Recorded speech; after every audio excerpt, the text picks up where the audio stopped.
यह है हमारा नागपुरी का वीडियो। और नागपुरी किसके लिए? तो सचिवालय के लिए, दरोगा के लिए। इसका उपयोग आप नगर पालिका में भी कर सकते हैं। इसका उपयोग आपको स्नातक स्तर का कोई भी परीक्षा हो और आपका सब्जेक्ट जो हो नागपुरी हो, उसमें आप इसका प्रयोग कर सकते हैं। इसका जो पहला प्रश्न लिया हुआ है वो इस प्रकार से है, रंथू बाबू का मिठाई लेके घर आवत रहे। पहला ऑप्शन है गुलगुला, दूसरा ऑप्शन है बालूशाही, तीसरा ऑप्शन है गोपो और चौथा ऑप्शन है निमकी। तो सही जवाब क्या होगा जी? याद रखिएगा, रंथू बाबू जो मिठाई लेके आ रहे थे उस मिठाई का नाम था बालूशाही और पियाव। यहाँ पर ऑप्शन नहीं है।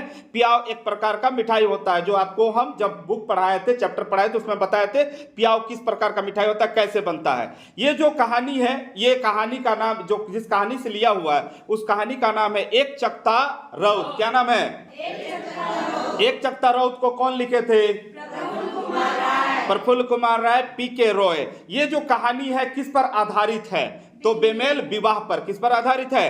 बेमेल विवाह पर, या फिर जनरेशन गैप का जो विवाह होता है ना, उस पर। ये जो एक चकता रउत का जो कहानी है उसमें जो रंथू बाबू होते हैं उनकी पत्नी का क्या नाम था? केसर। उनके पुत्र का क्या नाम था? भोला। जो रंथू बाबू थे वो अपना जब बाजार जाते थे तो बाजार में अपना घोड़ा को बांधते थे, घोड़ी को, अपने घोड़ी को बांधते थे। किस पेड़ से बांधते थे? फुटकल के पेड़ से बांधते थे। जब विवाह हुआ था उस समय उनके पुत्र का उम्र कितना था? 6 से 7 वर्ष के बीच में था। यह है हमारा रंथू बाबू केसर का कहानी जो बेमेल विवाह पर आधारित था। अगला जो प्रश्न है वो हमारा नागपुरी व्याकरण से लिया हुआ है। उसमें लिखा हुआ है, पहला दूसरा नंबर का जो प्रश्न है वो इस प्रकार से है, हेरुवाइक में कौन क्रिया है? हेरुवाइक। हेरुवाइक मतलब क्या? हेरवाना मतलब होता है भूलवाना, भूल जाना, कहीं पर गिर जाना, छूट जाना जो होता है ना, कहा हेरुआ दे ले रहे हमारे गाड़ी के, बोलता है ना, वही वाला। पहला ऑप्शन है साधारण क्रिया, दूसरा है सहायक क्रिया, तीसरा है नाम बोधक और चौथा है प्रेरणार्थक। सही जवाब क्या होगा जी? प्रेरणार्थक। इसको थोड़ा सा आप समझ लीजिएगा। जैसे होता है उठना, बैठना, नाचना, कूदना, फांदना, दौड़ना, जागना, रोना, सोना, ये क्या है? आपका क्रिया है। लेकिन अगर उठना है तो उठना किस धातु से बना हुआ है? उठ से। किससे बना हुआ है? उठ। उठ हो गया धातु, उठना हो गया क्रिया और उठवाना हो गया प्रेरणार्थक क्रिया। उसी प्रकार से बहुत सारा नागपुरी में देखिएगा।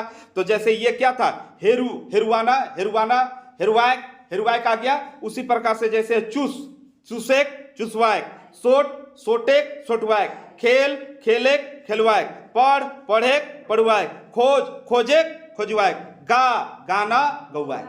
तो यहाँ पर गा जो है धातु है, गाना जो है वो क्रिया है और गौवाइक जो है वो साधारण क्रिया, मतलब कि प्रेरणार्थक क्रिया। फिर से समझिएगा, चूस क्या है? धातु। चूसेक क्या है? साधारण क्रिया। चुसवाइक क्या है? प्रेरणार्थक क्रिया। सोट क्या है? धातु।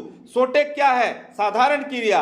और सोटवाइक क्या है? प्रेरणार्थक क्रिया, है ना। तो ये है हमारा नागपुरी का एक क्रिया का एक छोटा सा प्रश्न। अगला प्रश्न है, डर डरैया डर मरे दे देलक, डर डरैया डर मरे दे देलक। ये किसी कहानी का आपको पंक्ति है। आपको बताना है कि कौन से कहानी का पंक्ति है। पहला ऑप्शन है बालमैत रानी, दूसरा है बिंदुलिया रानी, तीसरा है कंगन चूड़ी, चौथा है चोचा चरे। तो कौन सा कहानी का है? चोचा चरे का था। याद रखिएगा, चोचा चरे कौन से बुक में है जी कहानी? जल्दी बोलिए। अंगना में है, याद रखिएगा। अगला याद रखिएगा, चरई के लिए राजा जो था, काले चरई राजा कर पीछे पड़ल रहे। एक प्रश्न इससे निकल कर आता है कि काले राजा चरई कर पीछे पड़ल रहे। सही जवाब क्या होगा? सोना कर टुकड़ा ले। इकर में राजा कर कैगो सिपाही रहे ना? कैगो सिपाही रहे ना? तो ध्यान रखब, कैगो रहे ना? दूगो। कैगो? दूगो।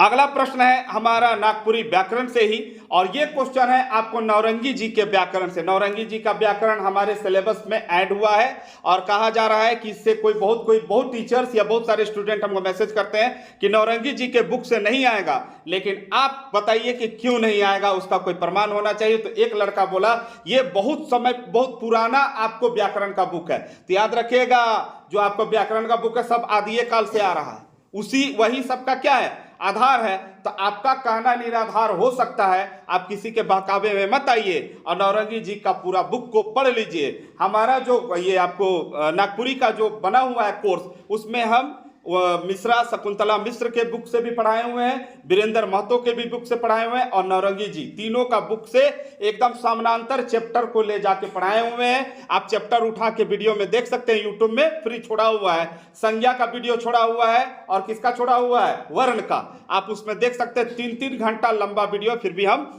उसको क्लियर आपके लिए छोड़ दिए हैं ताकि ऐसे आपको पढ़ के जाना है। तो वहीं से ये प्रश्न लिया हुआ है, ये शकुंतला मिश्र जी के बुक में और वीरेंद्र महतो जी के बुक में ये क्वेश्चन आपको नहीं मिलेगा।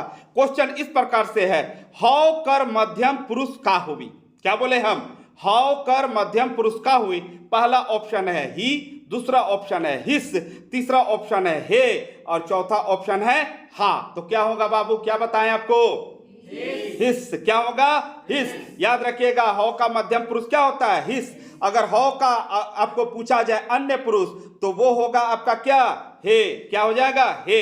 ये जो हौ है ना, आपको पूछेगा कि कौन सा क्रिया का बना हुआ है, तो याद रखिएगा ये कौन सा क्रिया है, हेक क्रिया है। और है जो है इसका अन्य क्रिया हो जाता है। हेक क्रिया सिर्फ वर्तमान काल में, ये जो क्रिया आप देख रहे हैं ना, हेक क्रिया सिर्फ वर्तमान काल में होता है। इसके लिए ह में क्या क्या जोड़ते हैं, कौन कौन सा प्रत्यय जोड़ा जाता है, आओ। कौन सा जुड़ता है, आओ। उसके बाद कौन जुड़ता है, इस। और क्या जुड़ता है, ए। ठीक है, ध्यान रखिएगा, ये हौ क्रिया है। हौ क्रिया का मध्यम रूप यहां पर पूछा गया था, उसका आंसर क्या होगा आपका, हिस। अगला जो प्रश्न है वो आपको नागपुरी लोक संगीत से है। नागपुरी लोक संगीत आपका लिखा हुआ था सिलेबस में, है ना, सचिवालय के सिलेबस में भी है, उत्पाद के सिलेबस में भी, टीचर 1 to 5 वाला सिलेबस। मतलब झारखंड का हर एग्जाम में नागपुरी लोक संगीत है, अगर आप नागपुरी लिए हुए हैं तो। नागपुरी लोक संगीत का हम टोटल आपको 18 वीडियो बना के दिए हुए हैं। तो आप ये मत सोचिए 18 घंटा का 21 घंटा का वीडियो बना हुआ, केवल एक चैप्टर का 21 घंटा का वीडियो तोड़ तोड़ के बताया हुआ है, कोर्स में दिया हुआ है। कोर्स का लिंक नीचे डिस्क्रिप्शन में है।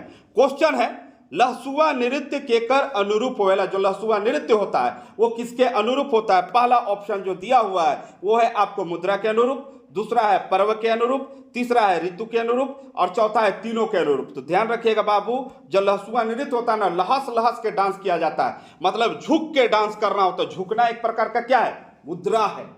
झुकना क्या है, एक प्रकार का मुद्रा है।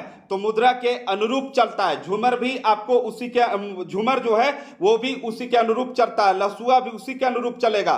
ठड़िया भी मुद्रा के अनुरूप चलता है। लुझरी गीत जो लुझक लुझक के नृत्य करते बताए थे आपको, वो भी मुद्रा के अनुरूप चलता है। गोलवारी भी आपको किसके अनुरूप, मुद्रा के अनुरूप चलता है। अगर आपको क्वेश्चन में दे कि मौसम के अनुरूप कौन चलता है, तो याद रखिएगा फगुआ, रंग, पचरंगी, पुछारी, उदासी, पावस। अगर पूछेगा जनानी लोग का नृत्य कौन कौन है, तो जनानी झूमर तो है, झुमटा, अंगनय, झंझाइन, लाइन, बीहा, डमकर। अगर पूछेगा मर्दाना लोग का कौन है, तो याद रखिएगा मर्दाना झूमर, खेमटा, ठड़िया, गुलवारी, रसकिर्रा, उदासी और पावस। इतना है ना। इसी के साथ आज का वीडियो समाप्त होता है। लाइक कीजिए, शेयर कीजिए और सब्सक्राइब कीजिए। आपका कोटि कोटि धन्यवाद। एग्जाम उसी तारीख को होगा, किसी के बहकावे में बिल्कुल मत जाइए। मन लगा के पढ़िए और अच्छा से पढ़िए। आपको मौका मिला हुआ है नंबर बढ़ाने के लिए। 2 महीना सरकार क्या दिया, सुनने के लिए नहीं दिया है और फैसला करने के लिए नहीं दिया है कि कहिया एग्जाम होता और कहिया एग्जाम होता। किसी से मत पूछिए, आपको डेट निकला हुआ तो आप चुपचाप पढ़िए, वही तारीख को होगा तो आपके लिए बहुत बेहतर होगा। लेकिन होगा, हेमंत सोरेन के कार्यक्रम में जरूर होगा। इसी के साथ वीडियो समाप्त हुआ। धन्यवाद।